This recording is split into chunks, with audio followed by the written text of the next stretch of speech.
A Tale of Two Cities by Charles Dickens. Book the First. Recalled to Life. Chapter 1. The Period. It was the best of times, it was the worst of times, it was the age of wisdom, it was the age of foolishness, it was the epoch of belief, it was the epoch of incredulity, it was the season of light, it was the season of darkness, it was the spring of hope, it was the winter of despair. We had everything before us, we had nothing before us. We were all going direct to heaven. We were all going direct the other way. In short, the period was so far like the present period, that some of its noisiest authorities insisted on its being received, for good or for evil, in the superlative degree of comparison only. There were a king with a large jaw and a queen with a plain face, on the throne of England. There were a king with a large jaw and a queen with a fair face, on the throne of France. In both countries it was clearer than crystal to the lords of the state preserves of loaves and fishes, that things in general were settled forever. It was the year of our Lord 1775. Spiritual revelations were conceded to England at that favored period, as at this. Mrs. Southcott had recently attained her 25th blessed birthday, of whom a prophetic private in the Life Guards had heralded the sublime appearance by announcing that arrangements were made for the swallowing up of London and Westminster. Even the Cock Lane ghost had been laid only a round dozen of years, after rapping out its messages, as the spirits of this very year last past, supernaturally deficient in originality, rapped out theirs. Mere messages in the earthly order of events had lately come to the English crown and people, from a congress of British subjects in America, which, strange to relate, have proved more important to the human race than any communications yet received through any of the chickens of the Cock Lane brood. France, less favored on the whole as to matters spiritual than her sister of the Shield and Trident, rolled with exceeding smoothness downhill, making paper money and spending it. Under the guidance of her Christian pastors, she entertained herself, besides, with such humane achievements as sentencing a youth to have his hands cut off, his tongue torn out with pincers, and his body burned alive, because he had not kneeled down in the rain to do honor to a dirty procession of monks which passed within his view, at a distance of some 50 or 60 yards. It is likely enough that, rooted in the woods of France and Norway, there were growing trees, when that sufferer was put to death, already marked by the woodman, fate, to come down and be sawn into boards, to make a certain movable framework with a sack and a knife in it, terrible in history. It is likely enough that in the rough outhouses of some tillers of the heavy lands adjacent to Paris, there were sheltered from the weather that very day, rude carts, bespattered with rustic mire, snuffed about by pigs, and roosted in by poultry, which the farmer, Death, had already set apart to be his tumbrils of the Revolution. But that woodman and that farmer, though they work unceasingly, work silently, and no one heard them as they went about with muffled tread, the rather, forasmuch as to entertain any suspicion that they were awake, was to be atheistical and traitorous. In England, there was scarcely an amount of order and protection to justify much national boasting. Daring burglaries by armed men, and highway robberies, took place in the capital itself every night. Families were publicly cautioned not to go out of town without removing their furniture to upholsterers' warehouses for security. The highwayman in the dark was a city tradesman in the light, and, being recognized and challenged by his fellow tradesmen whom he stopped in his character of the captain, gallantly shot him through the head and rode away. The mall was waylaid by 7 robbers, and the guard shot 3 dead, and then got shot dead himself by the other 4, in consequence of the failure of his ammunition, after which the mall was robbed in peace. That magnificent potentate, the Lord Mayor of London, was made to stand and deliver on Turnham Green, by one highwayman, who despoiled the illustrious creature in sight of all his retinue. Prisoners in London jails fought battles with their turnkeys, and the majesty of the law fired blunderbusses in among them, loaded with rounds of shot and ball. Thieves snipped off diamond crosses from the necks of noble lords at court drawing-rooms. Musketeers went into St. Giles's to search for contraband goods, and the mob fired on the musketeers, and the musketeers fired on the mob, and nobody thought any of these occurrences much out of the common way. In the midst of them, the hangman, ever busy and ever worse than useless, was in constant requisition, now stringing up long rows of miscellaneous criminals, now hanging a housebreaker on Saturday who had been taken on Tuesday, now burning people in the hand at Newgate by the dozen, and now burning pamphlets at the door of Westminster Hall, today taking the life of an atrocious murderer, and tomorrow of a wretched pilferer who had robbed a farmer's boy of sixpence. All these things, and 1,000 like them, came to pass in and close upon the dear old year 1775.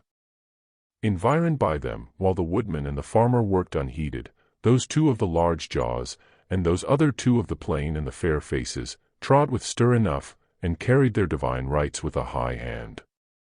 Thus did the year 1775 conduct their greatnesses, and myriads of small creatures, the creatures of this chronicle among the rest, along the roads that lay before them.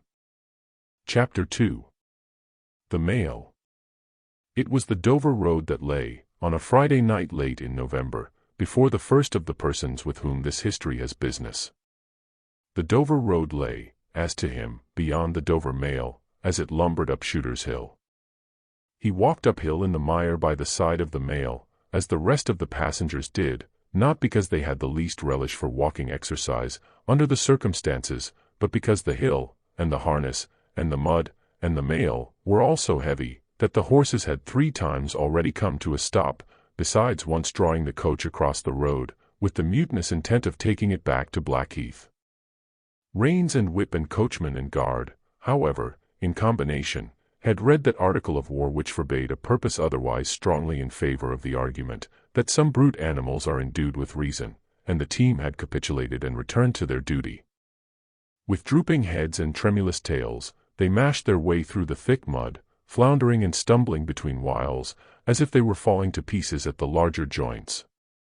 As often as the driver rested them and brought them to a stand, with a wary "Whoa-ho! So-ho!" then the near leader violently shook his head and everything upon it, like an unusually emphatic horse, denying that the coach could be got up the hill. Whenever the leader made this rattle, the passenger started, as a nervous passenger might, and was disturbed in mind. There was a steaming mist in all the hollows, and it had roamed in its forlornness up the hill, like an evil spirit, seeking rest and finding none. A clammy and intensely cold mist, it made its slow way through the air in ripples that visibly followed and overspread one another, as the waves of an unwholesome sea might do. It was dense enough to shut out everything from the light of the coach lamps but these its own workings, and a few yards of road, and the reek of the laboring horses steamed into it, as if they had made it all. 2 other passengers, besides the one, were plodding up the hill by the side of the Mail. All 3 were wrapped to the cheekbones and over the ears, and wore jack boots. Not one of the 3 could have said, from anything he saw, what either of the other 2 was like, and each was hidden under almost as many wrappers from the eyes of the mind, as from the eyes of the body, of his 2 companions. In those days, travellers were very shy of being confidential on a short notice, for anybody on the road might be a robber or in league with robbers. As to the latter, when every posting-house and alehouse could produce somebody in the captain's pay, ranging from the landlord to the lowest stable nondescript, it was the likeliest thing upon the cards. So the guard of the Dover Mail thought to himself, that Friday night in November, 1775, lumbering up Shooter's Hill, as he stood on his own particular perch behind the Mail, beating his feet, and keeping an eye and a hand on the arm-chest before him, where a loaded blunderbuss lay at the top of 6 or 8 loaded horse pistols, deposited on a substratum of cutlass. The Dover Mail was in its usual genial position that the guard suspected the passengers suspected one another and the guard, they all suspected everybody else, and the coachman was sure of nothing but the horses, as to which cattle he could with a clear conscience have taken his oath on the 2 testaments that they were not fit for the journey. "Whoa-ho!" said the coachman.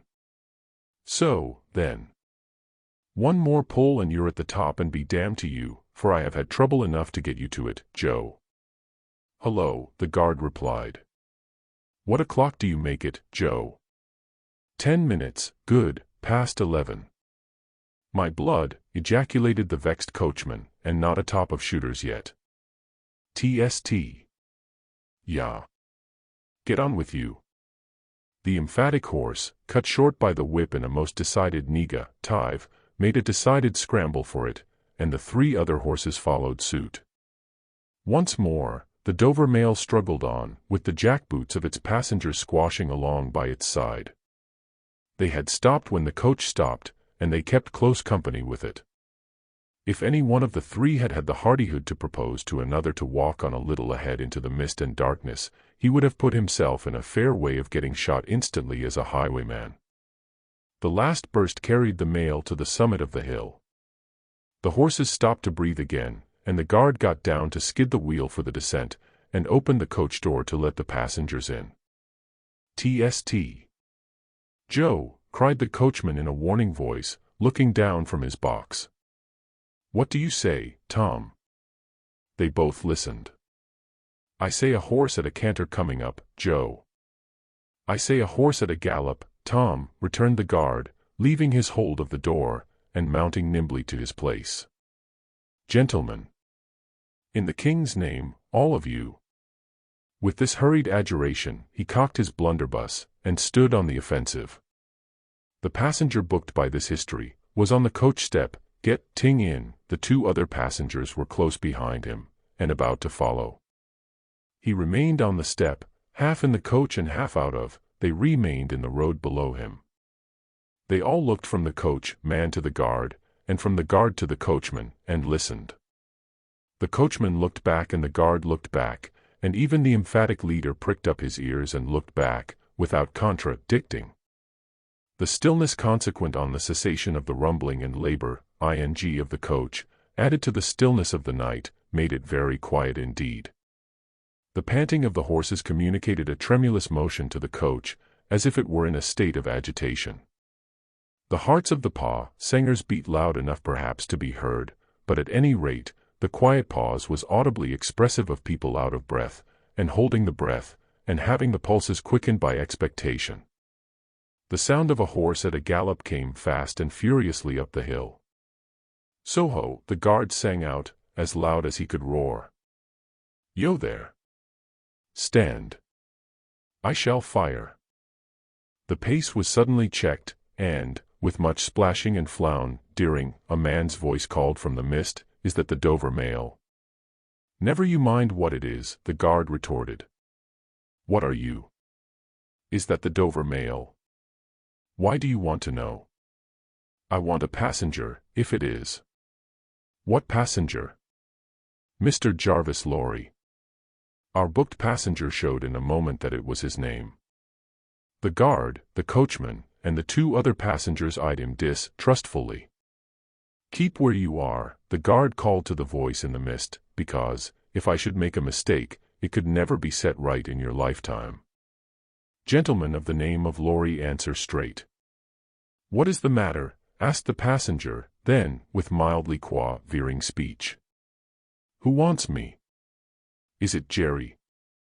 "I don't like Jerry's voice, if it is Jerry," growled the guard to himself. "He's hoarser than suits me, is Jerry." "Yes, Mr. Lorry." "What is the matter?" "A dispatch sent after you from over yonder. T and Company." "I know this messenger, guard," said Mr. Lorry, getting down into the road, assisted from behind more swiftly than politely by the other two passengers, who immediately scrambled into the coach, shut the door, and pulled up the window. "He may come close, there's nothing wrong." "I hope there ain't, but I can't make so nation sure of that," said the guard, in gruff soliloquy. "Hello you." "Well."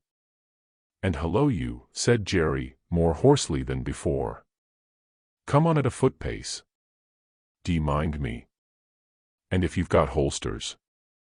To that saddle yourn, don't let me see your hand go nigh, For I'm a devil at a quick mistake, and when I make one it takes the form of lead. So now let's look at you."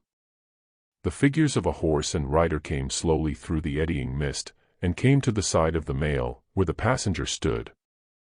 The rider stooped, and, casting up his eyes at the guard, handed the passenger a small folded paper.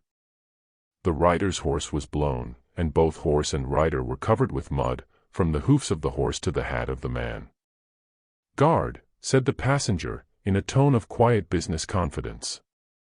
The watchful guard, with his right hand at the stock of his raised blunderbuss, his left at the barrel, and his eye on the horseman, and sweared curtly, "Sir, there is nothing to apprehend. I belong to Tellson's Bank. You must know Tellson's Bank in London. I am going to Paris on business. A crown to drink. I may read this. If so be as you're quick, sir." He opened it in the light of the coach lamp on that side, and read, first to himself and then aloud, "Wait at Dover for Mamselle. It's not long, you see, guard." Jerry, say that my answer was, recalled to life. Jerry started in his saddle. "That's a blazing strange answer, too," said he, at his hoarsest. "Take that message back, and they will know that I received this, as well as if I wrote. Make the best of your way. Good night." With those words the passenger opened the coach door and got in, not at all assisted by his fellow passengers, who had expeditiously creeped their watches and purses in their boots, and were now making a general pretense of being asleep, with no more definite purpose than to escape the hazard of originating any other kind of action. The coach lumbered on again, with heavier wreaths of mist closing round it as it began the descent. The guard soon replaced his blunderbuss in his arm-chest, and, having looked to the rest of its contents, and having looked to the supplementary pistols that he wore in his belt, looked to a smaller chest beneath his seat, in which there were a few smith's tools, a couple of torches, and a tinder-box. For he was furnished with that completeness that if the coach lamps had been blown and stormed out, which did occasionally happen, he had only to shut himself up inside, keep the flint and steel sparks well off the straw, and get a light with tolerable safety and ease, if he were lucky, in 5-minute utes. Tom, softly over the coach roof. "Hullo, Joe. Did you hear the message?" "I did, Joe." "What did you make of it, Tom?" "Nothing at all, Joe." "That's a coincidence, too," the guard mused, "for I made the same of it myself." Jerry, left alone in the mist and darkness, dismounted meanwhile, not only to ease his spent horse, but to wipe the mud from his face, and shake the wet out of his hat brim, which might be capable of holding about half a gallon. After standing with the bridle over his heavily splashed arm, until the wheels of the mail were no longer within hearing and the night was quite still again, he turned to walk down the hill. After that there galloped from Temple Bar, "Old lady, I won't trust your forelegs till I get you on the level," said this horse messenger, glancing at his mare. Recalled to life. "That's a blazing strange message. Much of that wouldn't do for you, Jerry.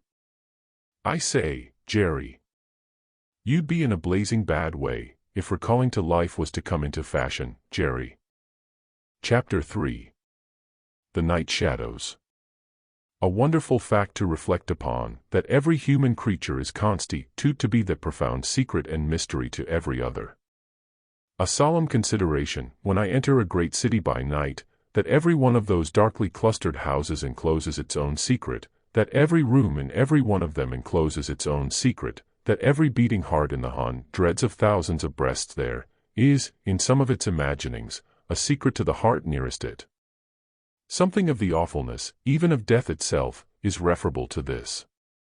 No more can I turn the leaves of this dear book that I loved, and vainly hope in time to read it all.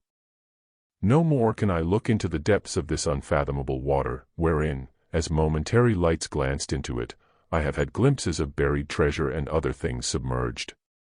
It was appointed that the book should shut with a spring, forever and forever, when I had read but a page. It was appointed that the water should be locked in an eternal frost, when the light was ing on its surface, and I stood in ignorance on the shore. My friend is dead, my neighbor is dead, my love, the darling of my soul, is dead. It is the inexorable consolidation and perpetuation of the secret that was always in that individuality, and which I shall carry in mind to my life's end. In any of the burial places of this city through which I pass, is there a sleeper more inscrutable than its busy inhabitants are, in their innermost personality, to me, or than I am to them? As to this, his natural and not to be alienated inheritance, the M.E.S. Singer on horseback had exactly the same possessions as the king, the first minister of state, or the richest merchant in London. So with the 3 passengers shut up in the narrow compass of one lumbering old mail coach, they were mysteries to one another, as complete as if each had been in his own coach and 6, or his own coach and 60, with the breadth of a county between him and the next. The messenger rode back at an easy trot, stopping pretty often at alehouses by the way to drink, but evincing a tendency to keep his own counsel, and to keep his hat cocked over his eyes. He had eyes that assorted very well with that decoration, being of a surface black, with no depth in the color or form, and much too near together, as if they were afraid of being found out in something, singly, if they kept too far apart. They had a sinister expression, under an old cocked hat like a 3-cornered spittoon, and over a great muffler for the chin and throat, which descended nearly to the wearer's knees. When he stopped for drink, he moved this muffler with his left hand, only while he poured his liquor in with his right. As soon as that was done, he muffled again. "No, Jerry, no," said the messenger, harping on one theme as he rode. "It wouldn't do for you, Jerry. Jerry, you honest tradesman, it wouldn't suit your line of business. Recalled. Bust me if I don't think. He'd been a-drinking." His message perplexed his mind to that degree that he was fain, several times, to take off his hat to scratch his head. Except on the crown, which was raggedly bald, he had stiff, black hair, standing jaggedly all over it, and growing downhill almost to his broad, blunt nose. It was so like Smith's work, so much more like the top of a strongly spiked wall than a head of hair, that the best of players at leapfrog might have declined him, as the most dangerous man in the world to go over. While he trotted back with the message he was to deliver to the night watchman in his box at the door of Tellson's Bank, by Temple Bar, who was to deliver it to greater authorities within, the shadows of the night took such shapes to him as arose out of the message, and took such shapes to the mare as arose out of her private topics of uneasiness. They seemed to be numerous, for she shied at every shadow on the road. What time the mail coach lumbered, jolted, rattled, and bumped upon its tedious way, with its 3 fellow inscrutables inside, to whom, likewise, the shadows of the night revealed themselves, in the forms their dozing eyes and wandering thoughts suggested. Tellson's Bank had a run upon it in the mail. As the bank passenger, with an arm drawn through the leathern strap, which did what lay in it to keep him from pounding against the next passenger, and driving him into his corner, whenever the coach got a special jolt, nodded in his place, with half-shut eyes, the little coach windows, and the coach lamp dimly gleaming through them, and the bulky bundle of opposite passenger, became the bank, and did a great stroke of business. The rattle of the harness was the chink of money, and more drafts were honored in 5 minutes than even Tellson's, with all its foreign and home connection, ever paid in thrice the time. Then the strong rooms underground, at Tellson's, with such of their valuable stores and secrets as were known to the passenger, and it was not a little that he knew about them, opened before him, and he went in among them with the great keys and the feebly burning candle, and found them safe, and strong, and sound, and still, just as he had last seen them. But, though the bank was almost always with him, and though the coach, in a confused way, like the presence of pain under an opiate, was always with him, there was another current of impression that never ceased to run, all through the night. He was on his way to dig some one out of a grave.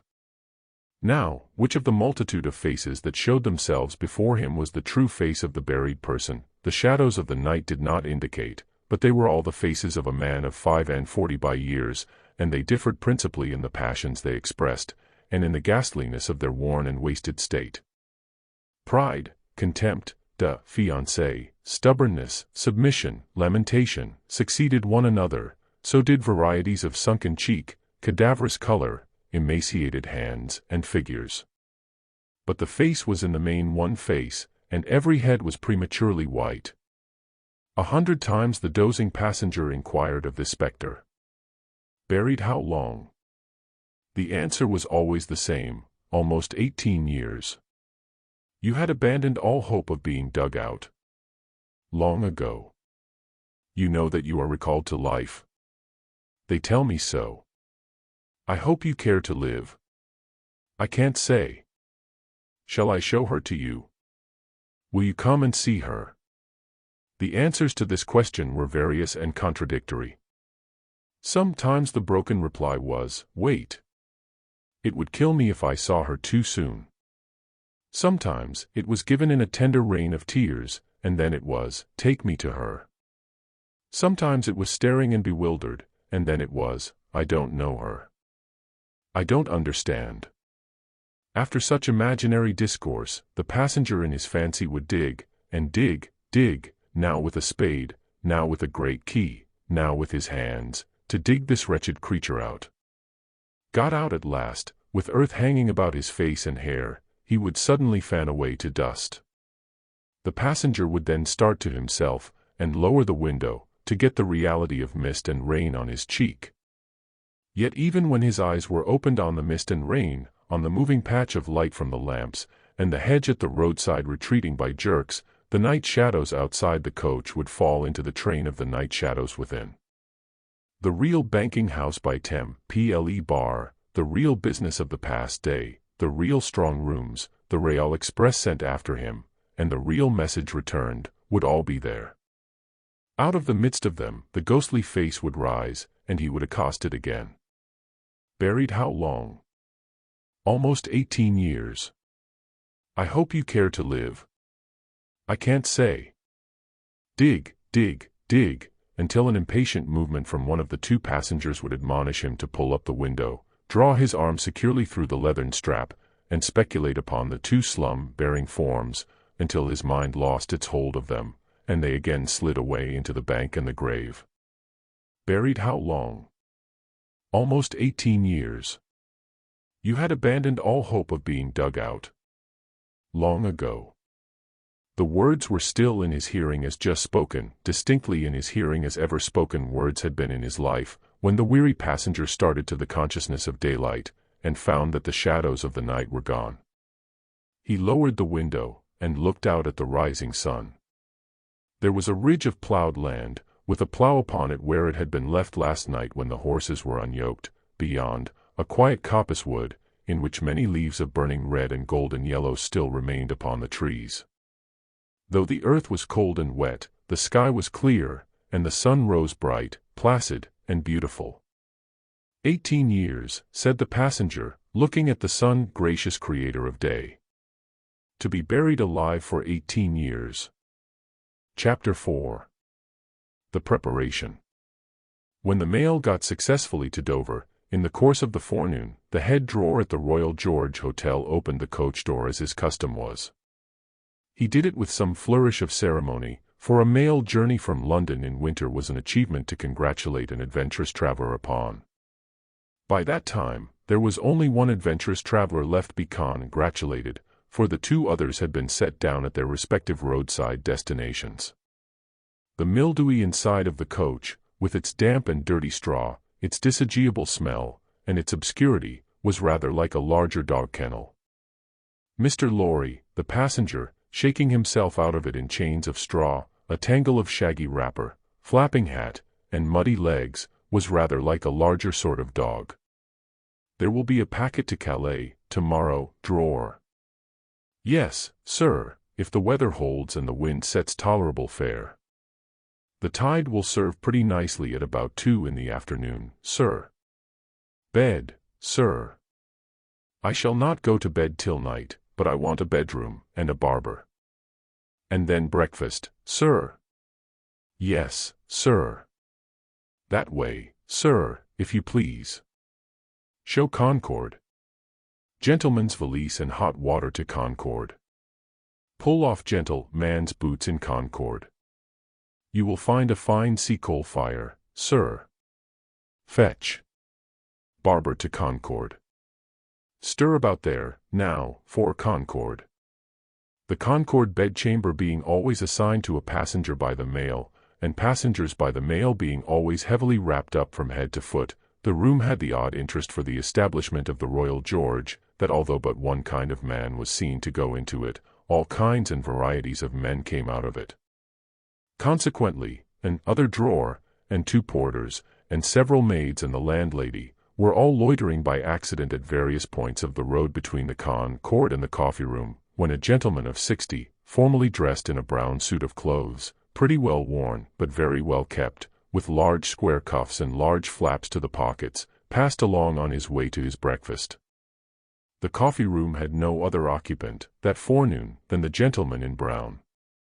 His breakfast table was drawn before the fire, and as he sat, with its light shining on him, waiting for the meal, he sat so still that he might have been sitting for his portrait. Very orderly and methodical he looked, with a hand on each knee, and a loud watch ticking a sonorous sermon under his flapped waist coat, as though it pitted its gravity and longevity against the levity and evanescence of the brisk fire. He had a good leg, and was a little vain of it, for his brown stockings fitted sleek and close, and were of a fine texture. His shoes and buckles, too, though plain, were trim. He wore an odd little sleek crisp flaxen wig, setting very close to his head, which wig, it is to be presumed, was made of hair, but which looked far more as though it were spun from filaments of silk or glass.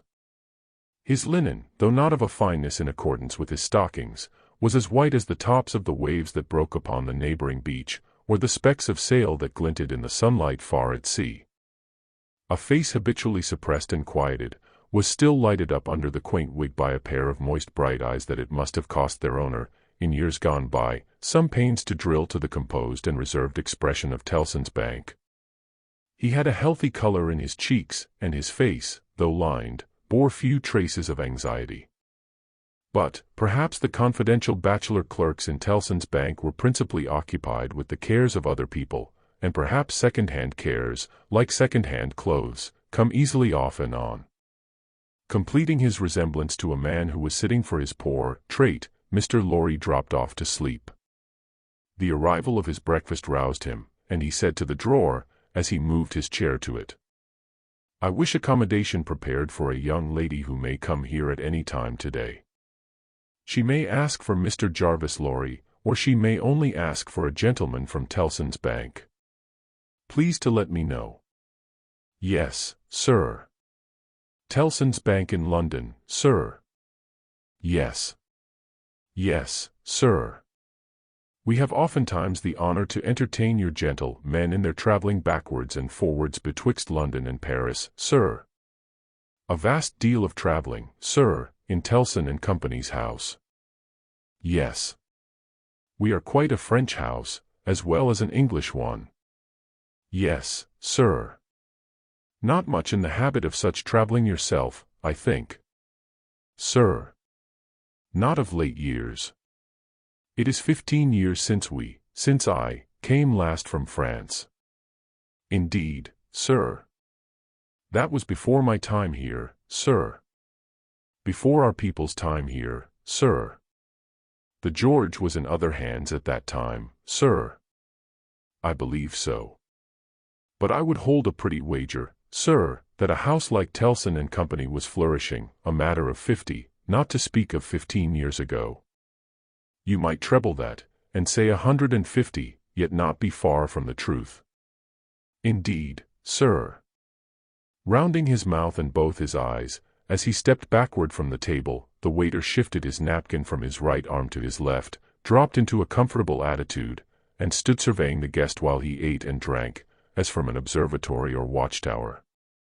Accord ing to the immemorial usage of waiters in all ages. When Mr. Lorry had finished his breakfast, he went out for a stroll on the beach.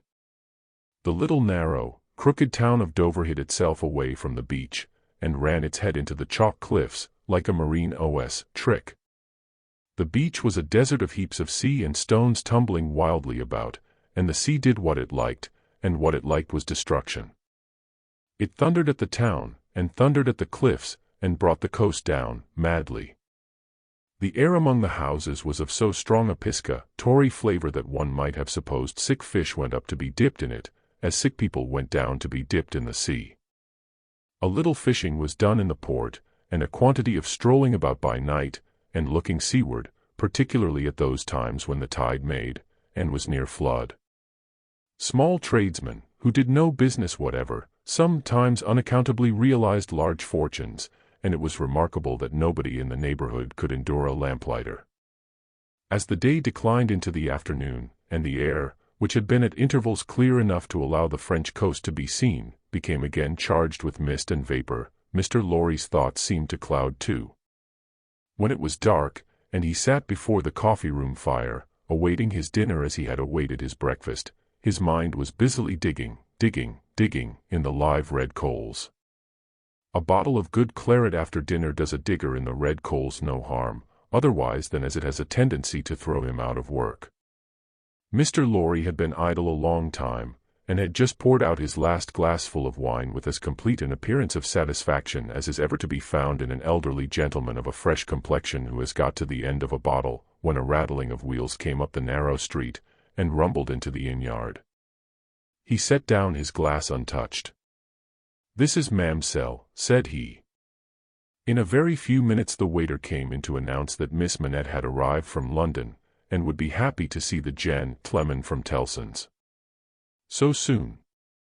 Miss Manette had taken some refreshment on the road, and required none then, and was extremely anxious to see the gentleman from Tellson's immediately, if it suited his pleasure and convenience.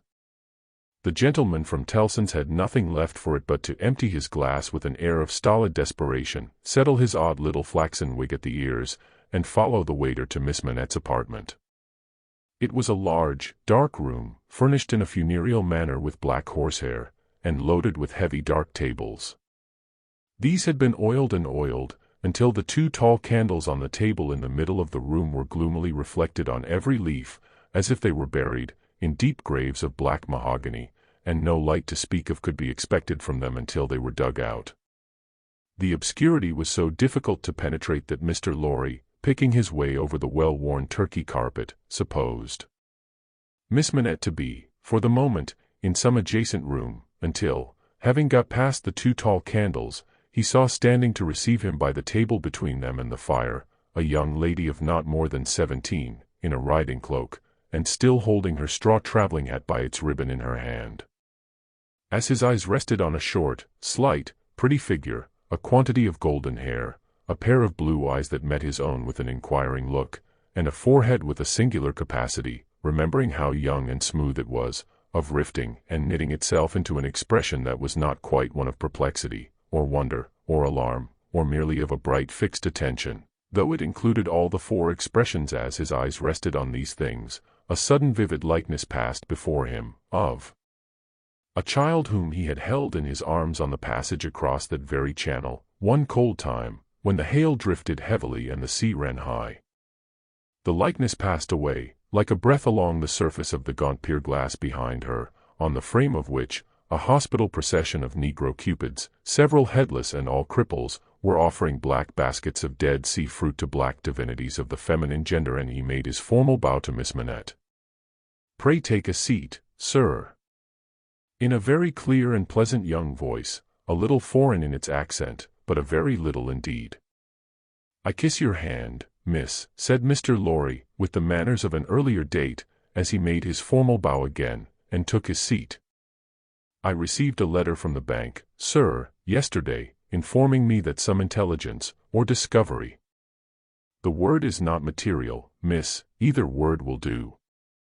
Respecting the small property of my poor father, whom I never saw, so long dead." Mr. Lorry moved in his chair, and cast a troubled look towards the hospital procession of Negro Cupids, as if they had any help for anybody in their absurd baskets. "Rendered it necessary that I should go to Paris, there to communicate with a gentleman of the bank, so good as to be dispatched to Paris for the purpose. Myself, as I was prepared to hear, sir." She curtsied to him. Young ladies made curtsies in those days, with a pretty desire to convey to him that she felt how much older and wiser he was than she. He made her another bow. "I replied to the bank, sir, that as it was considered necessary, by those who know, and who are so kind as to advise me, that I should go to France, and that as I am an orphan and have no friend who could go with me, I should esteem it highly if I might be permitted to place myself, during the journey, under that worthy gentleman's protection." The gentleman had left London, but I think a messenger was sent after him to beg the favor of his waiting for me here. "I was happy," said Mr. Lorry, "to be entrusted with the charge. I shall be more happy to execute it. Sir, I thank you indeed. I thank you very gratefully. It was told me by the bank that the gentleman would explain to me the details of the business, and that I must prepare myself to find them of a surprising nature. I have done my best to prepare myself, and I naturally have a strong and eager interest to know what they are." "Naturally," said Mr. Lorry. "Yes, After a pause, he added, again settling the crisp flaxen wig at the ears, "It is very difficult to begin." He did not begin, but, in his indecision, met her glance.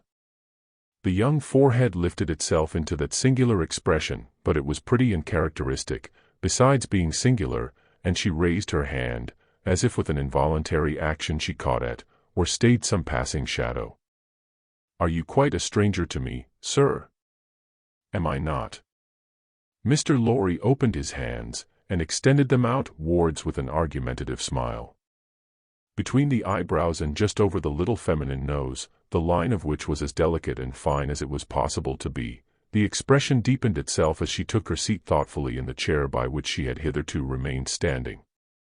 He watched her as she mused, and the moment she raised her eyes again, went on. "In your adopted country, I presume, I cannot do better than address you as a young English lady, Miss Manette." "If you please, sir." "Miss Manette, I am a man of business. I have a business charge to acquit myself of. In your reception of it, don't heed me any more than if I was a speaking machine. Truly, I am not much else. I will, with your leave, relate to you, miss, the story of one of our customers." "Story." He seemed wilfully to mistake the word she had repeated, when he added, in a hurry, "Yes, customers. In the banking business we usually call our connection our customers." He was a French gentleman, a scientific gentleman, a man of great acquirements, a doctor. "Not of Beauvais?" "Why, yes, of Beauvais. Like Monsieur Manette, your father, the gentleman was of Beauvais. Like Monsieur Manette, your father, the gentleman was of repute in Paris. I had the honor of knowing him there. Our relations were business relations, but confidential. I was at that time in our French house, and had been, 20 years. At that time, I may ask, at what time, sir? I speak, miss, of 20 years ago. He married an English lady, and I was one of the trustees.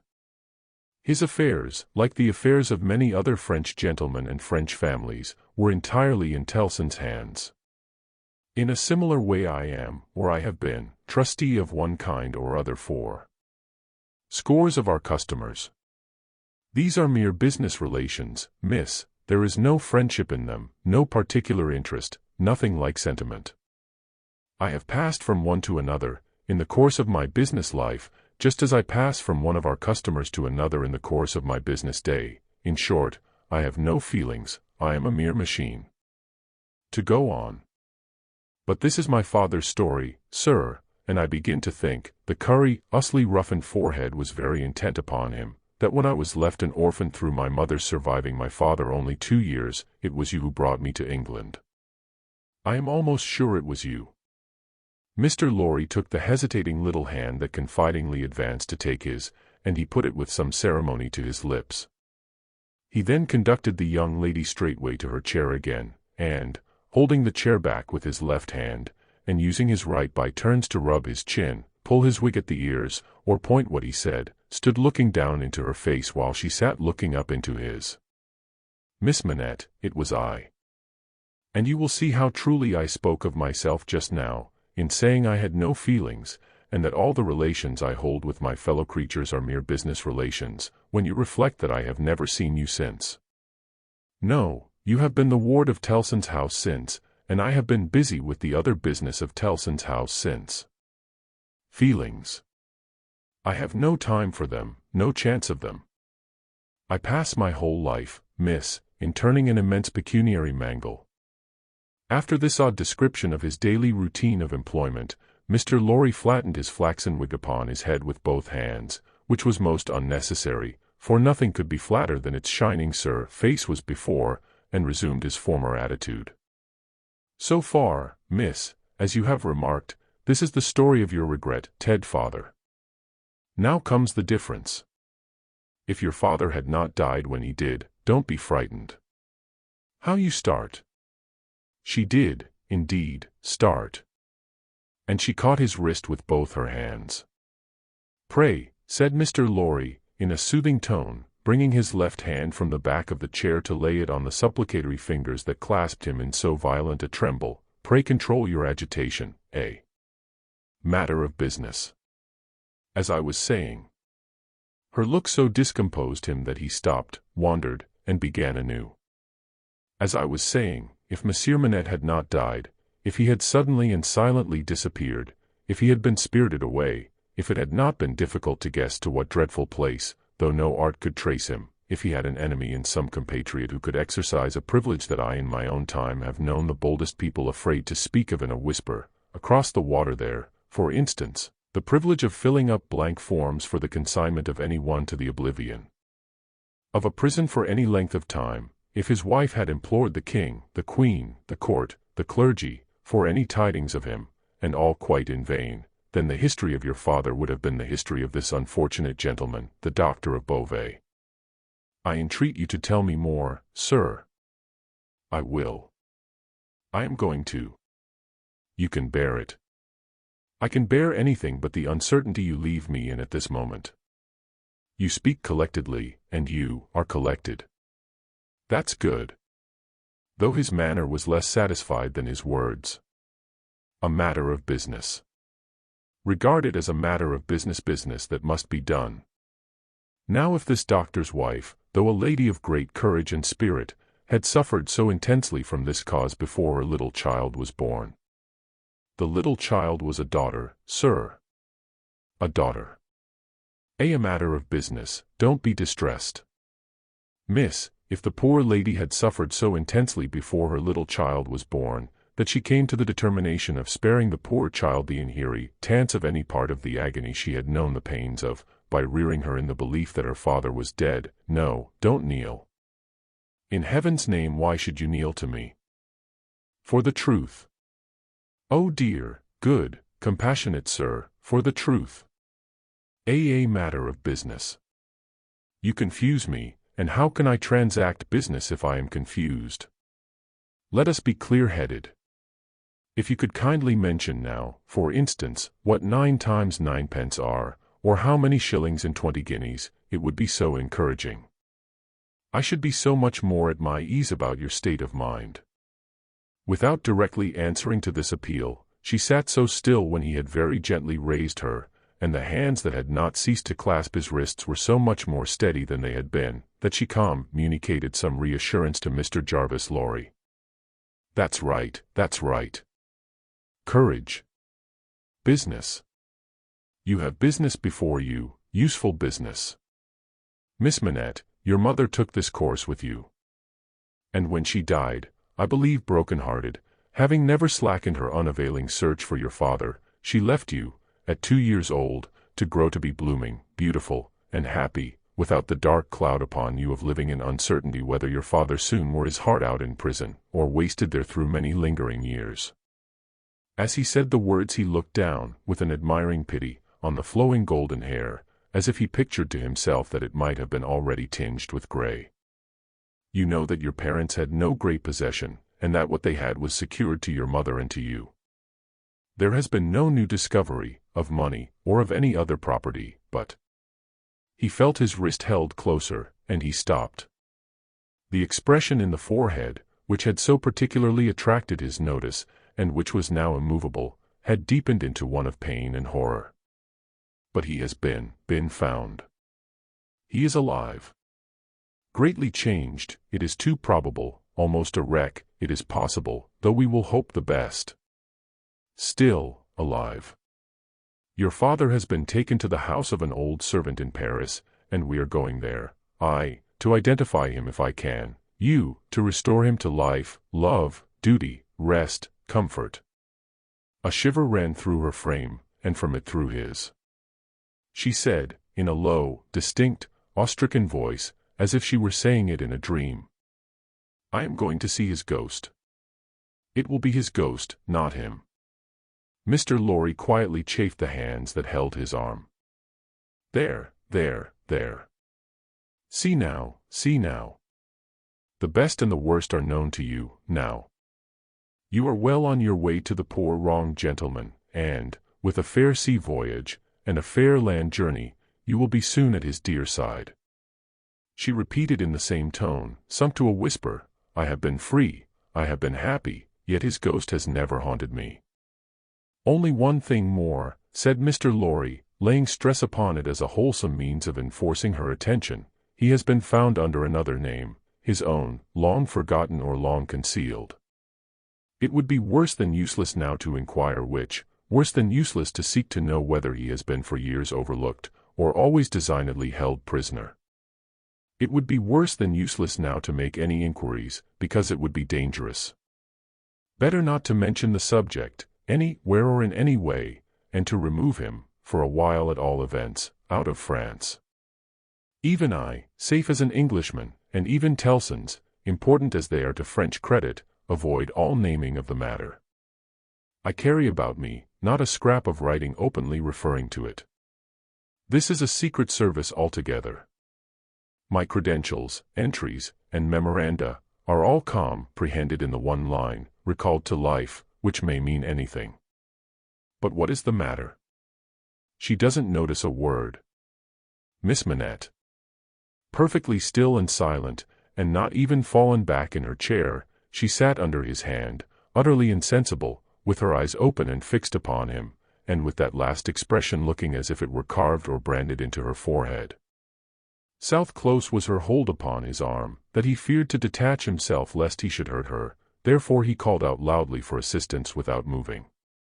A wild-looking woman, whom even in his agitation, Mr. Lorry served to be all of a red color, and to have red hair, and to be dressed in some extraordinary tight-fitting fashion, and to have on her head a most wonderful bonnet like a grenadier wooden measure, and good measure too, or a great Stilton cheese, came running into the room in advance of the inn servants, and soon settled the question of his detachment from the poor young lady, by laying a brawny hand upon his chest, and sending him flying back against the nearest wall.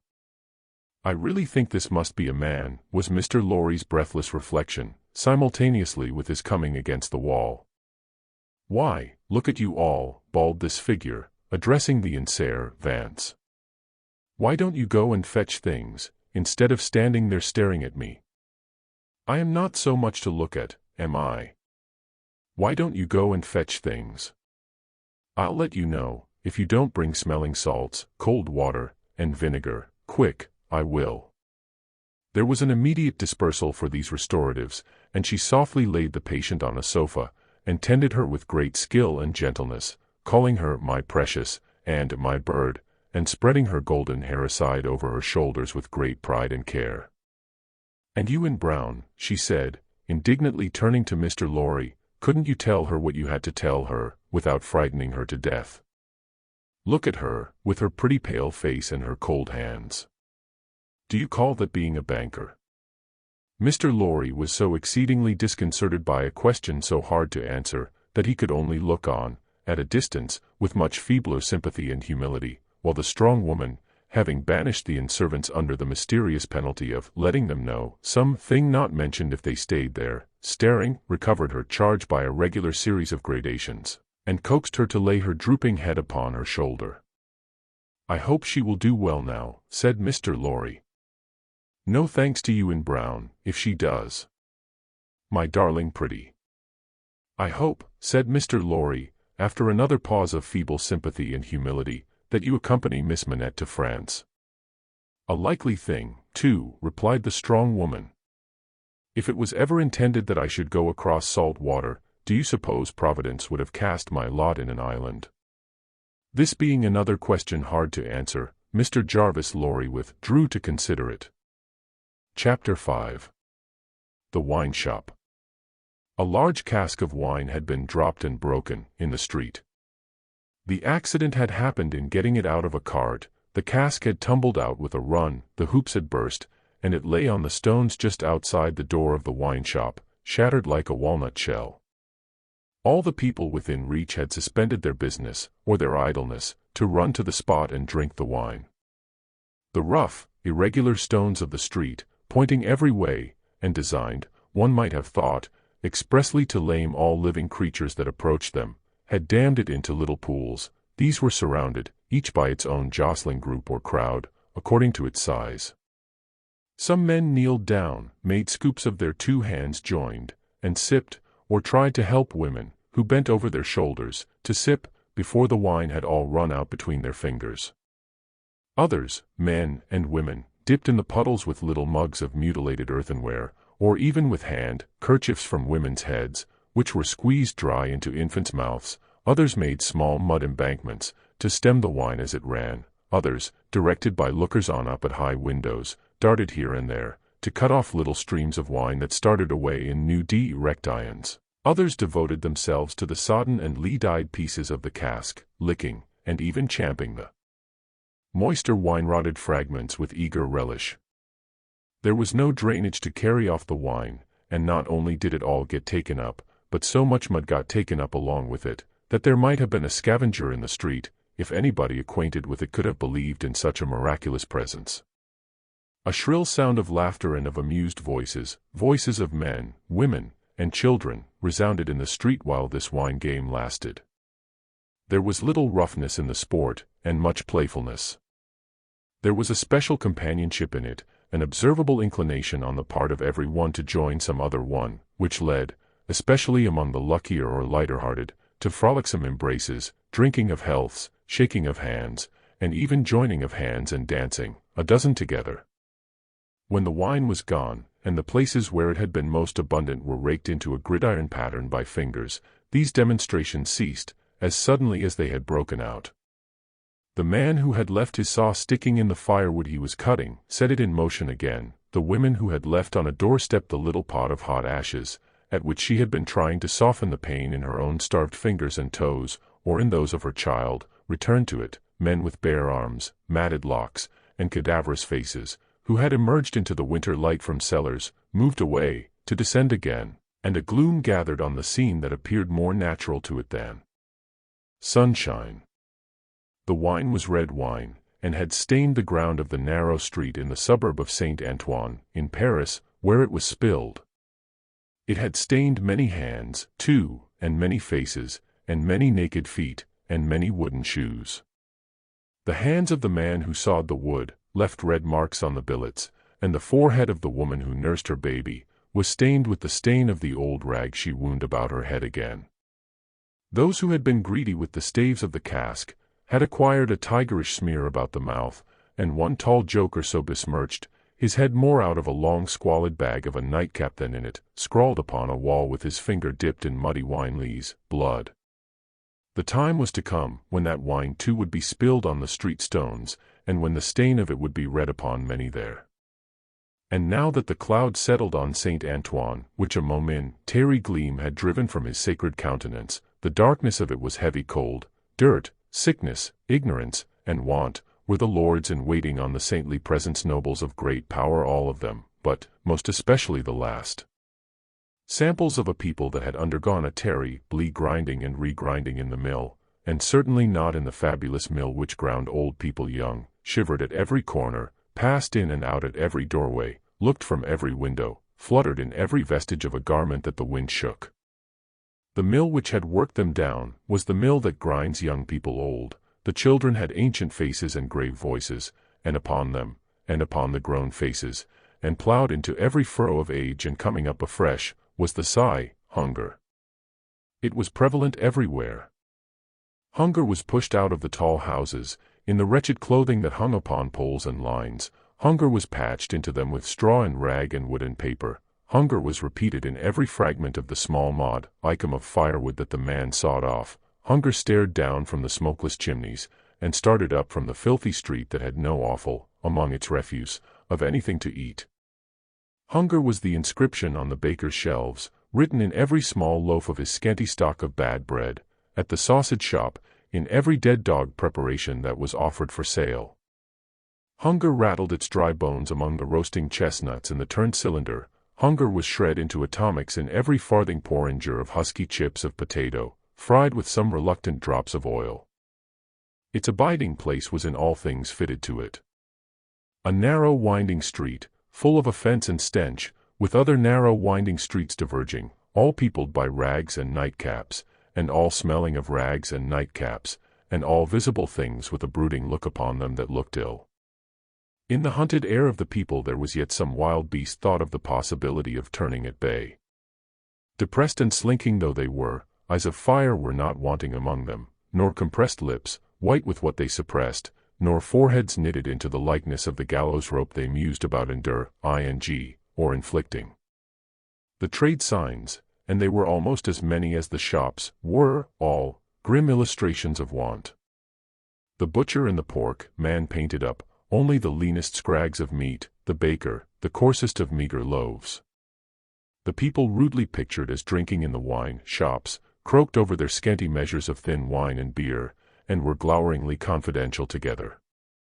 Nothing was represented in a flourishing condition, save tools and weapons, but the cutler's knives and axes were sharp and bright, the smith's hammers were heavy, and the gunmaker's stock was murderous. The crippling stones of the pavement, with their many little reservoirs of mud and water, had no footways, but broke off abruptly at the doors. The kennel, to make amends, ran down the middle of the street, when it ran at all, which was only after heavy rains, and then it ran, by many eccentric fits, into the houses. Across the streets, at wide intervals, one clumsy lamp was slung by a rope and pulley. At night, when the lamplighter had let these down, and lighted, and hoisted them again, a feeble grove of dim wicks swung in a sickly manner overhead, as if they were at sea. Indeed they were at sea, and the ship and crew were in peril of tempest. For the time was to come, when the gaunt scarecrows of that region should have watched the lamplighter, in their idleness and hunger, so long, as to conceive the idea of improving on his method, and hauling up men by those ropes and pulleys, to flare upon the darkness of their condition.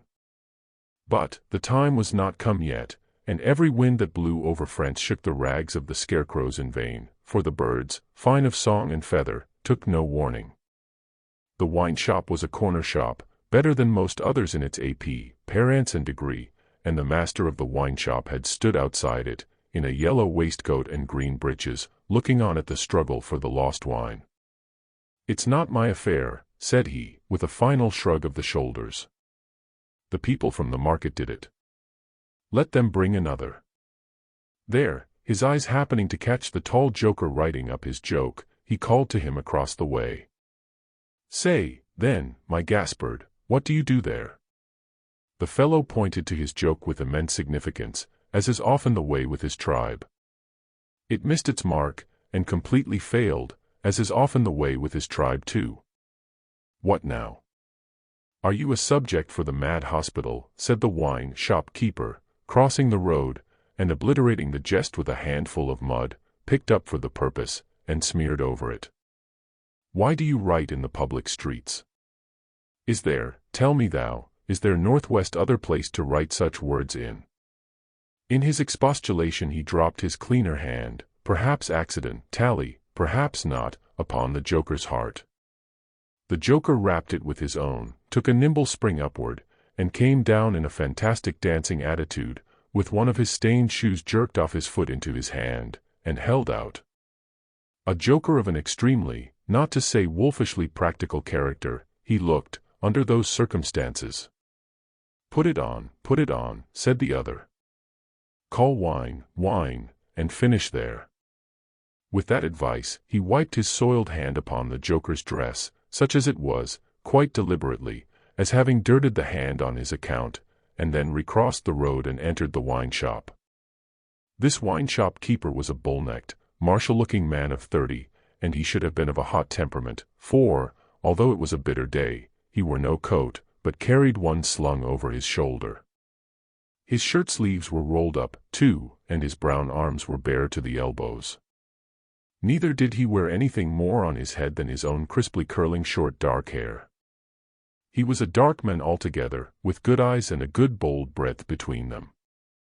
Good-humored looking on the whole, but implacable looking, too, evidently a man of a strong resolution and a set purpose, a man not desirable to be met, rushing down a narrow pass with a gulf on either side, for nothing would turn the man.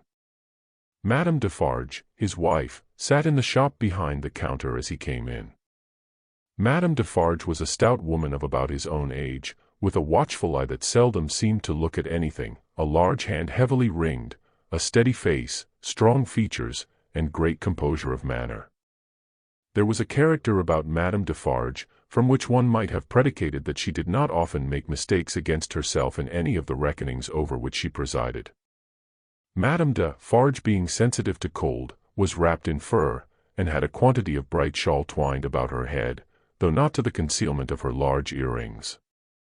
Her knitting was before her, but she had laid it down to pick her teeth with a toothpick.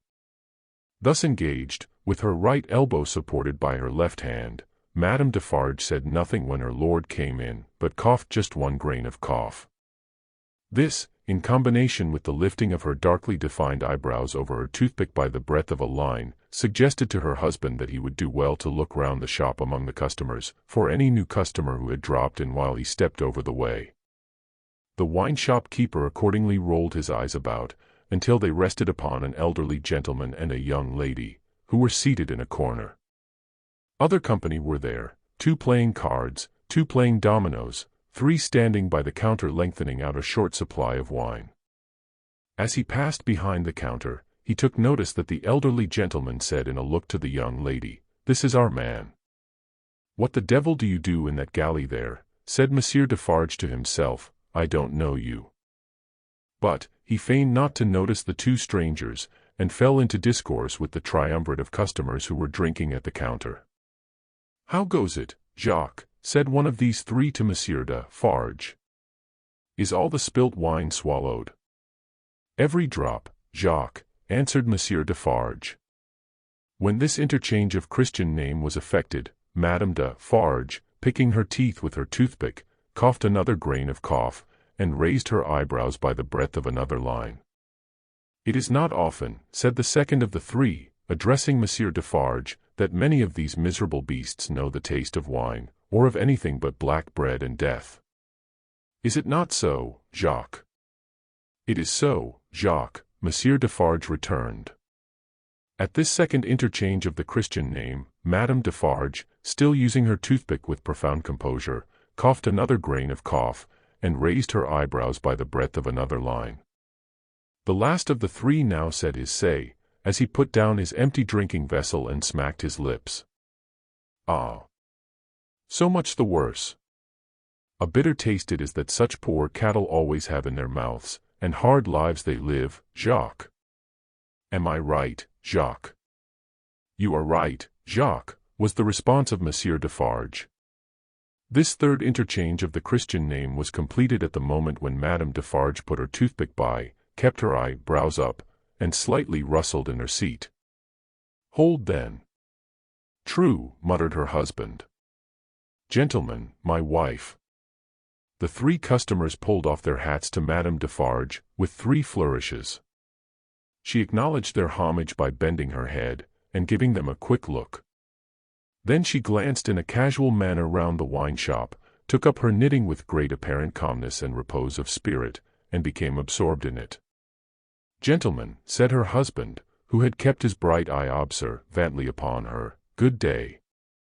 The chamber, furnished bachelor fashion, that you wished to see, and were inquiring for when I stepped out, is on the 5th floor. The doorway of the staircase gives on the little courtyard close to the left here," pointing with his hand, "near to the window of my establishment. But, now that I remember, one of you has already been there, and can show the way.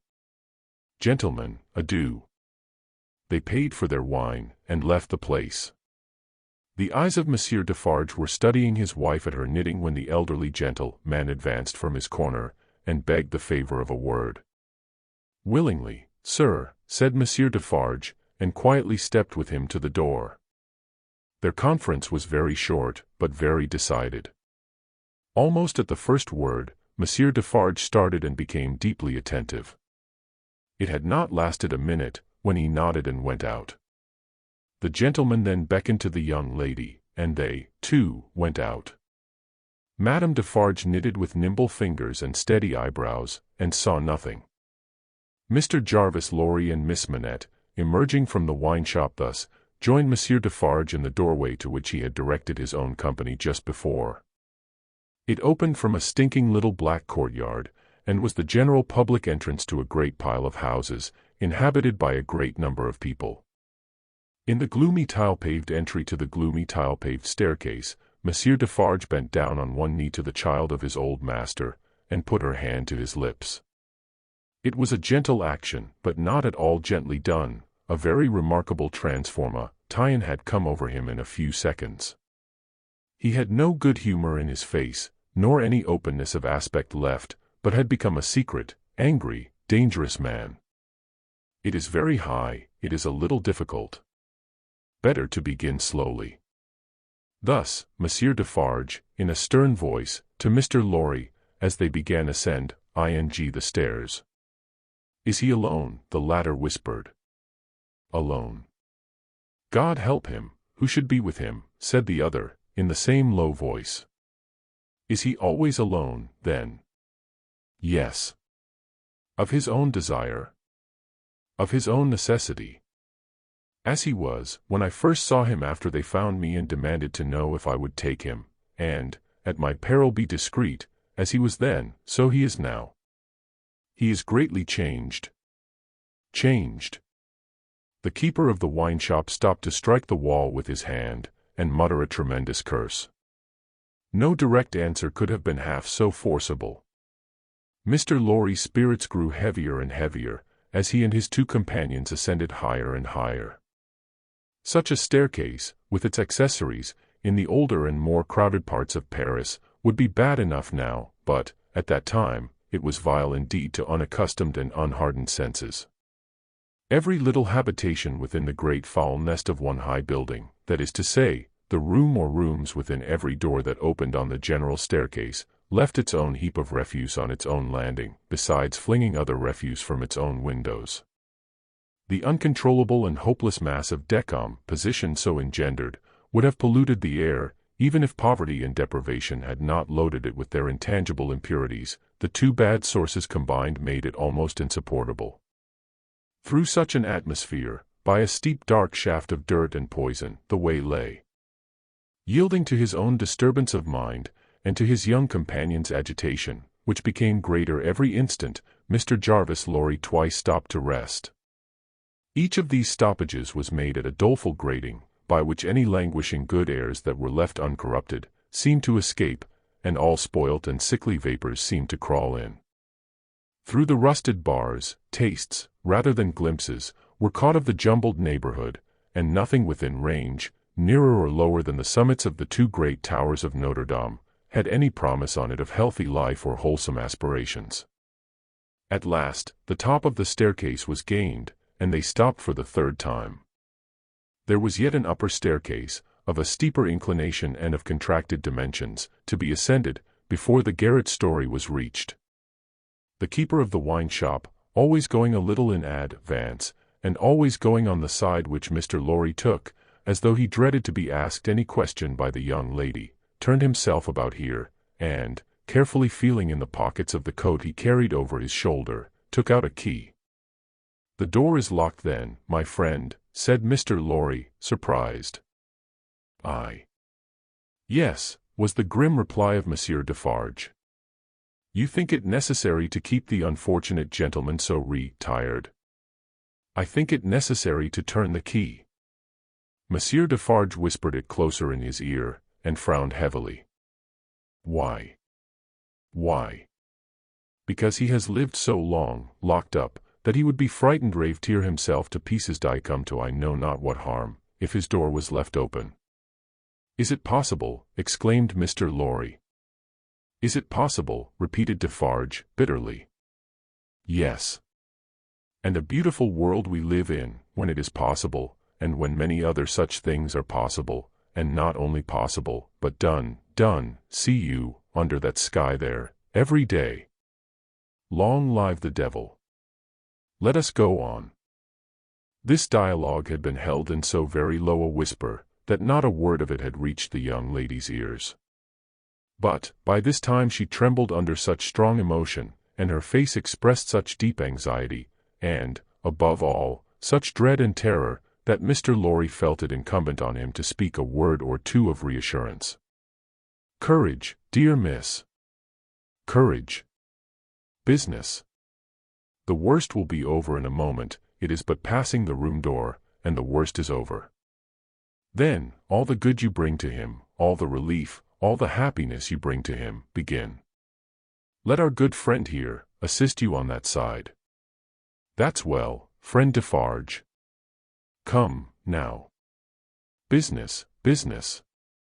They went up slowly and softly. The staircase was short, and they were soon at the top. There, as it had an abrupt turn in it, they came all at once in sight of three men, whose heads were bent down close together at the side of a door, and who were intently looking into the room to which the door belonged, through some chinks or holes in the wall. On hearing footsteps close at hand, these three turned, and rose, and showed themselves to be the three of one name who had been drinking in the wine-shop. I forgot them in the surprise of your visit, explained Monsieur Defarge. Leave us, good boys, we have business here.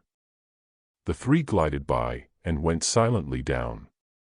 There appearing to be no other door on that floor, and the keeper of the wine-shop going straight to this one when they were left alone, Mr. Lorry asked him in a whisper, with a little anger. Do you make a show of Monsieur Manette? I show him, in the way you have seen, to a chosen few. Is that well? I think it is well. Who are the few? How do you choose them? I choose them as real men, of my name, Jacques is my name, to whom the sight is likely to do good. Enough, you are English, that is another thing. Stay there, if you please, a little moment. With an admonitory gesture to keep them back, he stooped, and looked in through the crevice in the wall. Soon raising his head again, he struck twice or thrice upon the door, evidently with no other object than to make a noise there. With the same intention, he drew the key across it, 3 or 4 times, before he put it clumsily into the lock, and turned it as heavily as he could. The door slowly opened inward under his hand, and he looked into the room and said something. A faint voice answered something. Little more than a single syllable could have been spoken on either side. He looked back over his shoulder, and beckoned them to enter. Mr. Lorry got his arm securely round the daughter's waist, and held her, for he felt that she was sinking. Business, business, he urged, with a moisture that was not of business shining on his cheek. Come in, come in. I am afraid of it, she answered, shuddering. Of it? What? I mean of him. Of my father. Rendered in a manner desperate, by her state and by the beckoning of their conductor, he drew over his neck the arm that shook upon his shoulder, lifted her a little, and hurried her into the room. He sat her down just within the door, and held her, clinging to him. Defarge drew out the key, closed the door, locked it on the inside, took out the key again, and held it in his hand. All this he did, methodically, and with as loud and harsh an accompaniment of noise as he could make. Finally, he walked across the room with a measured tread to where the window was. He stopped there, and faced round. The garret, built to be a depository for firewood and the like, was dim and dark, for, the window of dormer shape, was in truth a door in the roof, with a little crane over it for the hoisting up of stores from the street, unglazed, and closing up the middle in 2 pieces, like any other door of French construction. To exclude the cold, one half of this door was fast closed, and the other was open but a very little way. Such a scanty portion of light was admitted through these means, that it was difficult, on first coming in, to see anything, and long habit alone could have slowly formed in any one the ability to do any work requiring nicety in such obscurity. Yet, work of that kind was being done in the garret, for, with his back towards the door, and his face towards the window where the keeper of the wine-shop stood looking at him, a white-haired man sat on a low bench, stooping forward and very busy, making shoes. Chapter 6. The Shoemaker. Good day, said Monsieur Defarge, looking down at the white head that bent low over the shoemaking. It was raised for a moment, and a very faint voice responded to the salutation, as if it were at a distance. Good day. You are still hard at work, I see. After a long silence, the head was lifted for another moment, and the voice replied, Yes, I am working. This time, a pair of haggard eyes had looked at the questioner, before the face had dropped again. The faintness of the voice was pitiable and dreadful. It was not the faintness of physical weakness, though confinement and hard fare no doubt had their part in it. Its deplorable peculiarity was, that it was the faintness of solitude and disuse. It was like the last feeble echo of a sound made long and long ago. So entirely had it lost the life and resonance of the human voice, that it affected the senses like a once beautiful color faded away into a poor weak stain. So sunken and suppressed it was, that it was like a voice underground. So expressive it was, of a hopeless and lost creature, that a famished traveler, wearied out by lonely wandering in a wilderness, would have remembered home and friends in such a tone before lying down to die. Some minutes of silent work had passed, and the haggard eyes had looked up again, not with any interest or curiosity, but with a dull mechanical perception, beforehand, that the spot where the only visitor they were aware of had stood, was not yet empty. "I want," said Defarge, who had not removed his gaze from the shoemaker, "to let in a little more light here." "You can bear a little more." The shoemaker stopped his work, looked with a vacant air of listen, at the floor on one side of him, then similarly, at the floor on the other side of him, then, upward at the speaker. "What did you say?" "You can bear a little more light." "I must bear it, if you let it in." Laying the palest shadow of a stress upon the second word.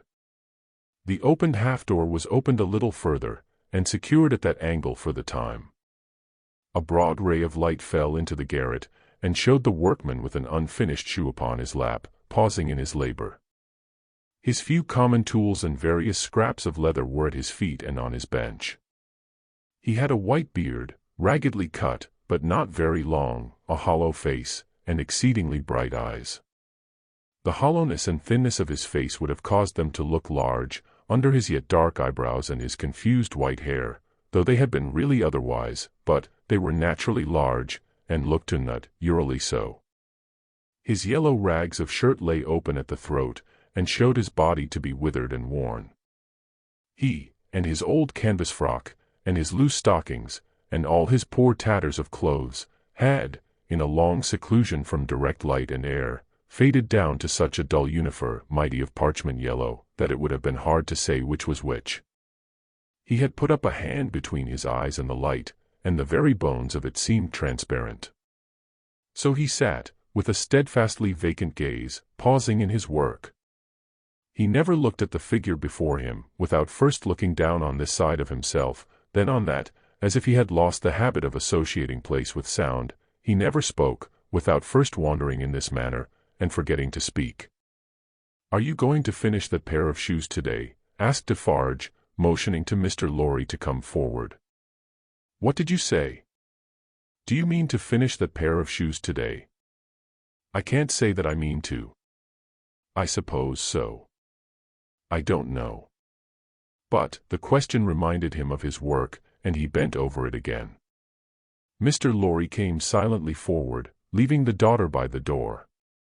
When he had stood, for a minute or two, by the side of Defarge, the shoemaker looked up. He showed no surprise at seeing another figure, but the unsteady fingers of one of his hands strayed to his lips as he looked at it. His lips and his nails were of the same pale lead color, and then the hand dropped to his work, and he once more bent over the shoe. The look and the action had occupied but an instant. "You have a visitor, you see," said Monsieur Defarge. "What did you say?" "Here is a visitor." The shoemaker looked up as before, but without removing a hand from his work. "Come," said Defarge. "Here is Monsieur, who knows a well-made shoe when he sees one. Show him that shoe you are working at. Take it, Monsieur." Mr. Lorry took it in his hand. "Tell Monsieur what kind of shoe it is, and the maker's name." There was a longer pause than usual, before the shoemaker replied, "I forget what it was you asked me." "What did you say?" "I said, couldn't you describe the kind of shoe, for Monsieur's information?" "It is a lady's shoe." "It is a young lady's walking shoe." "It is in the present mode." "I never saw the mode." "I have had a pattern in my hand." He glanced at the shoe with some little passing touch of pride. "And the maker's name?" said Defarge. Now that he had no work to hold, he laid the knuckles of the right hand in the hollow of the left, and then the knuckles of the left hand in the hollow of the right, and then passed a hand across his bearded chin, and so on in regular changes, without a moment's intermission. The task of recalling him from the vagrancy into which he always sank when he had spoken, was like recalling some very weak person from a swoon, or endeavoring, in the hope of some disclosure, to stay the spirit of a fast-dying man. "Did you ask me for my name?" "Assuredly I did." 105, North Tower. "Is that all?" 105, North Tower. With a weary sound that was not a sigh, nor a groan, he bent to work again, until the silence was again broken. "You are not a shoemaker by trade," said Mr. Lorry, looking steadfastly at him. His haggard eyes turned to Defarge as if he would have transferred the question to him, but as no help came from that quarter, they turned back on the questioner when they had sought the ground. "I am not a shoemaker by trade." "No, I was not a shoemaker by trade. I learned it here. I taught myself. I asked leave to." He lapsed away, even for minutes, wringing those measured changes on his hands the whole time. His eyes came slowly back, at last, to the face from which they had wandered. When they rested on it, he started, and resumed, in the manner of a sleeper that moment awake, reverting to a subject of last night. "I asked leave to teach myself, and I got it with much difficulty after a long while, and I have made shoes ever since." As he held out his hand for the shoe that had been taken from him, Mr. Lorry said, still looking steadfastly in his face, "Monsieur Manette, do you remember nothing of me?" The shoe dropped to the ground, and he sat looking fixedly at the questioner. "Monsieur Manette," Mr. Lorry laid his hand upon Defarge's arm, "do you remember nothing of this man? Look at him. Look at me. Is there no old banker, no old business, no old servant, no old time, rising in your mind, Monsieur Manette?" As the captive of many years sat looking fixedly, by turns, at Mr. Lorry and at Defarge, some long obliterated marks of an actively intent intelligence in the middle of the forehead gradually forced themselves through the black mist that had fallen on him. They were overclouded again, they were fainter, they were gone, but they had been there. And so exactly was the expression repeated on the fair young face of her who had crept along the wall to a point where she could see him, and where she now stood looking at him, with hands which at first had been only raised in frightened compassion, if not even to keep him off and shut out the sight of him, but which were now extending towards him, trembling with eagerness to lay the spectral face upon her warm young breast, and love it back to life and hope. So exactly was the expression repeated, though in stronger characters, on her fair young face, that it looked as though it had passed like a moving light, from him to her. Darkness had fallen on him in its place. He looked at the two, less and less attentively, and his eyes in gloomy abstraction sought the ground and looked about him in the old way. Finally, with a deep long sigh, he took the shoe up, and resumed his work. "Have you recognized him, monsieur?" asked Defarge in a whisper. "Yes, for a moment. At first I thought it quite hopeless, but I have unquestionably seen, for a single moment, the face that I once knew so well." "Hush! Let us draw further back." "Hush!" She had moved from the wall of the garret, very near to the bench on which he sat. There was something awful in his unconsciousness of the figure that could have put out its hand and touched him as he stooped over his labor. Not a word was spoken, not a sound was made. She stood, like a spirit, beside him, and he bent over his work. It happened, at length, that he had occasion to change the instrument in his hand, for his shoemaker's knife. It lay on that side of him which was not the side on which she stood. He had taken it up, and was stooping to work again, when his eyes caught the skirt of her dress. He raised them, and saw her face. The two spectators started forward, but she stayed them with a motion of her hand. She had no fear of his striking at her with the knife, though they had. He stared at her with a fearful look, and after a while his lips began to form some words, though no sound proceeded from them. By degrees, in the pauses of his quick and labored breathing, he was heard to say, "What is this?" With the tears streaming down her face, she put her 2 hands to her lips, and kissed them to him, then clasped them on her breast, as if she laid his ruined head there. "You are not the jailer's daughter?" She sighed, "No." "Who are you?" Not yet trusting the tones of her voice, she sat down on the bench beside him. He recoiled, but she laid her hand upon his arm. A strange thrill struck him when she did so, and visibly passed over his frame. He laid the knife down softly, as he sat staring at her. Her golden hair, which she wore in long curls, had been hurriedly pushed aside, and fell down over her neck. Advancing his hand by little and little, he took it up and looked at it. In the midst of the action he went astray, and, with another deep sigh, fell to work at his shoemaking. But not for long. Releasing his arm, she laid her hand upon his shoulder.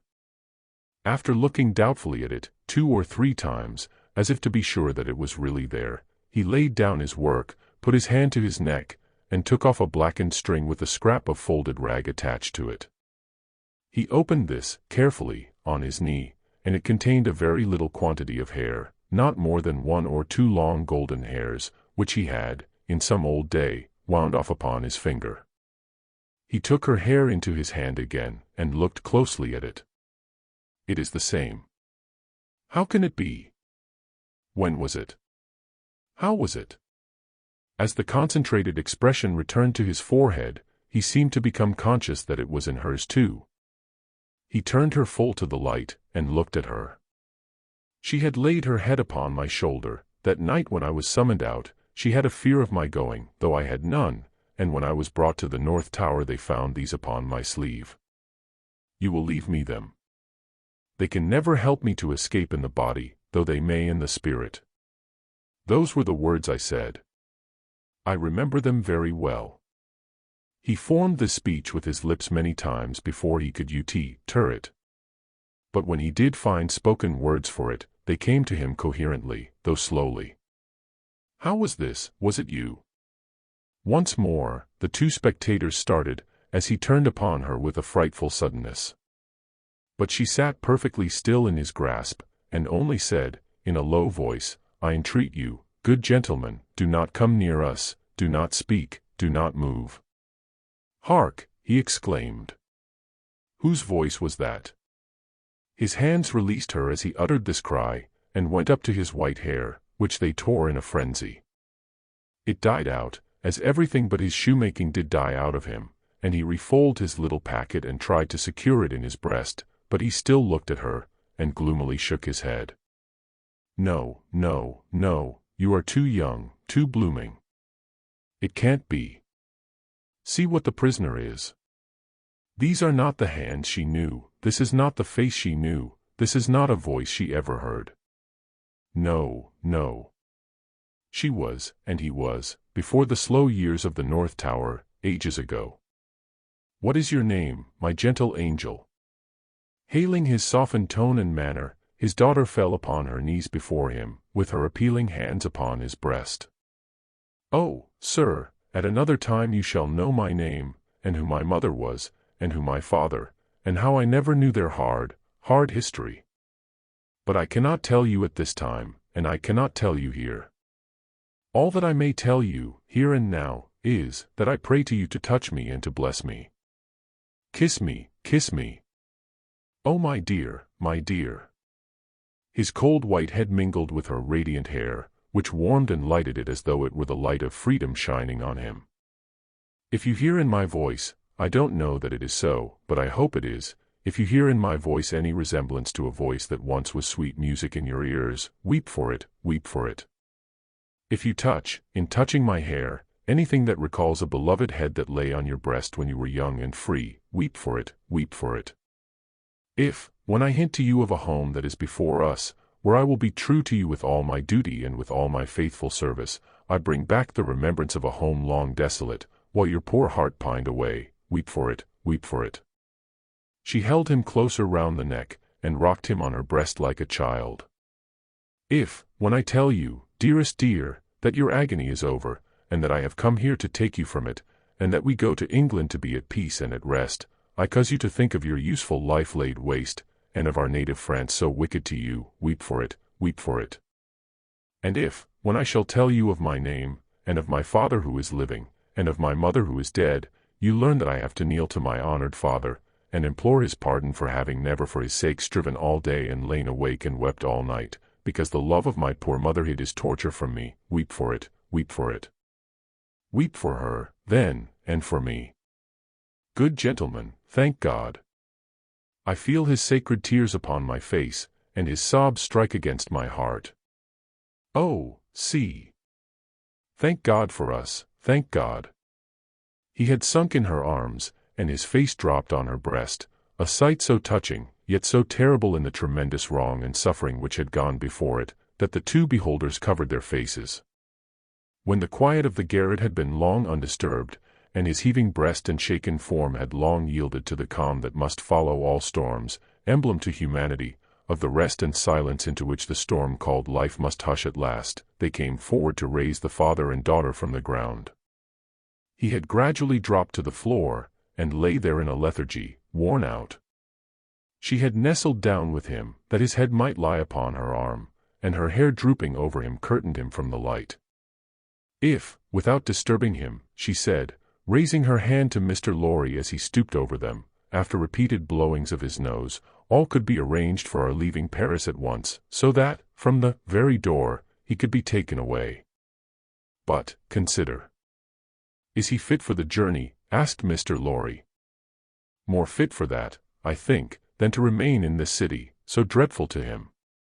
It is true, said Defarge, who was kneeling to look on and hear. More than that, Monsieur Manette is, for all reasons, best out of France. Say, shall I hire a carriage and post horses? That's business, said Mr. Lorry, resuming on the shortest notice his methodical manners, and if business is to be done, I had better do it. Then be so kind, urged Miss Manette, as to leave us here. You see how composed he has become, and you cannot be afraid to leave him with me now. Why should you be? If you will lock the door to secure us from interruption, I do not doubt that you will find him, when you come back, as quiet as you leave him. In any case, I will take care of him until you return, and then we will remove him straight. Both Mr. Lorry and Defarge were rather disinclined to this course, and in favor of one of them remaining.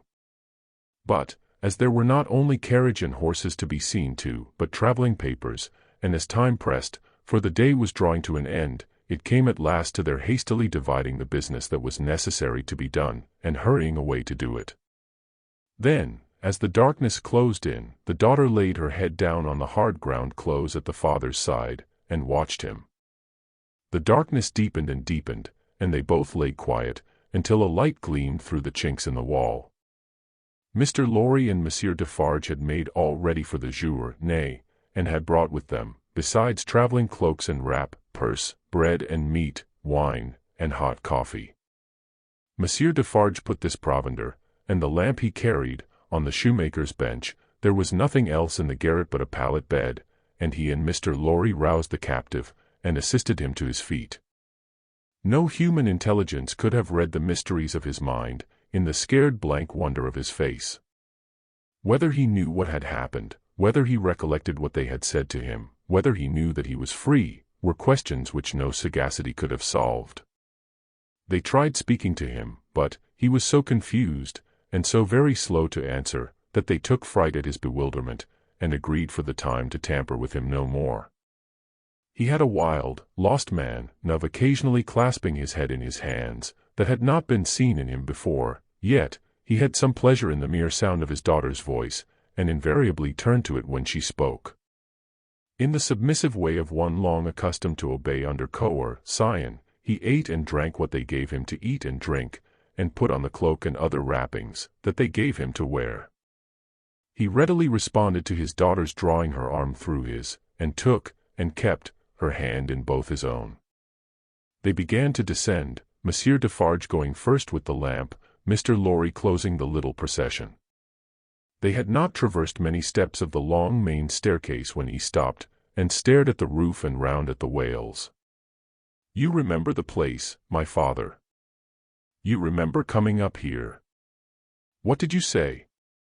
But, before she could repeat the question, he murmured an answer as if she had repeated it. Remember? No, I don't remember. It was so very long ago. That he had no recollection whatever of his having been brought from his prison to that house was apparent to them. They heard him mutter, 105, North Tower, and when he looked about him, it evidently was for the strong fortress walls which had long encompassed him. On their reaching the courtyard he instinctively altered his tread, as being in expectation of a drawbridge, and when there was no drawbridge, and he saw the carriage waiting in the open street, he dropped his daughter's hand and clasped his head again. No crowd was about the door, no people were discernible at any of the many windows, not even a chance passerby was in the street. An unnatural silence and desertion reigned there. Only one soul was to be seen, and that was Madame Defarge, who leaned against the doorpost, knitting, and saw nothing. The prisoner had got into a coach, and his daughter had followed him, when Mr. Lorry's feet were arrested on the step by his asking, Miss Arably, for his shoemaking tools and the unfinished shoes. Madame Defarge immediately called to her husband that she would get them, and went, knitting, out of the lamplight, through the courtyard. She quickly brought them down and handed them in, and immediately afterwards leaned against the doorpost, knitting, and saw nothing. Defarge got upon the box, and gave the word to the barrier. The postilion cracked his whip, and they clattered away under the feeble overswinging lamps.